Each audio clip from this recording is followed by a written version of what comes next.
Peut-on imaginer une croissance occidentale découplée du reste de l'économie mondiale? Plus personne n'a aujourd'hui de doute sur la profondeur du reflux des économies émergentes. Dans le sillage des BRICS, c'est près de 40% de l'économie mondiale qui décélère.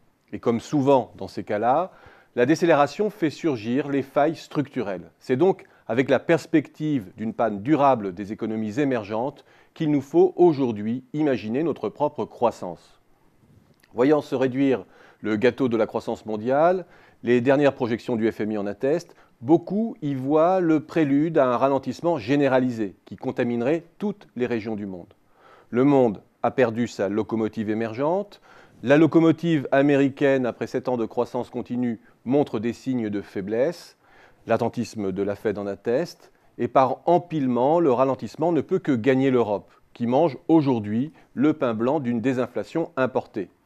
Mais passé cet effet d'aubaine, qui a redonné des couleurs imprévues à sa demande intérieure, l'Europe retombera vite dans les affres de la stagnation et de la déflation. Mais on peut avoir une autre lecture des enchaînements. La crise de 2007-2008, ne l'oublions pas, avait pour racine une surproduction mondiale qui n'avait trouvé sa solution que dans la surconsommation américaine à crédit.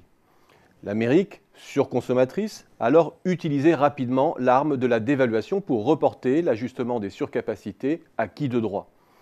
À l'Europe, sous-consommatrice d'abord, qui sous tutelle allemande a finalement préféré détruire des capacités plutôt que de ranimer sa demande intérieure.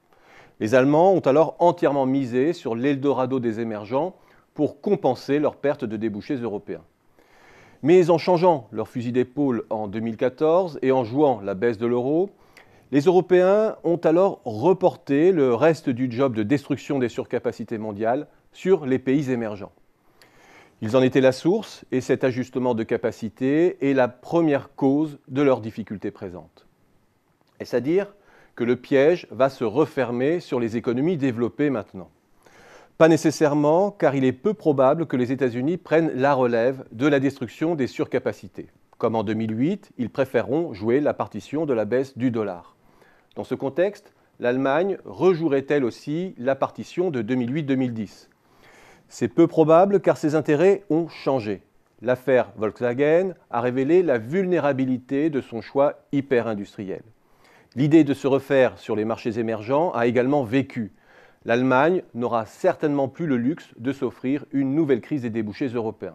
Il est fort à parier que dans ce contexte, elle ne pourra plus évacuer l'enjeu de la demande intérieure de la zone euro et jouer une partition non coopérative. Mais il y a une seconde bonne raison d'imaginer un découplage possible entre pays avancés et pays émergents. Les modes de transmission ne sont plus ceux des années 70-80. L'idée de régions locomotives qui, via le commerce extérieur, emportent dans leur mouvement le reste du monde, a elle aussi vécu. Dans un monde financiarisé, les transmissions s'opèrent d'abord par le capital. Le ralentissement des émergents conduit les grands groupes à se recentrer sur leur marché d'origine. Ce recentrage n'a rien de miraculeux comme nous l'avons expliqué dans d'autres vidéos. Il alimente un jeu de fusions-acquisitions, de concentration qui ne relance pas directement l'investissement.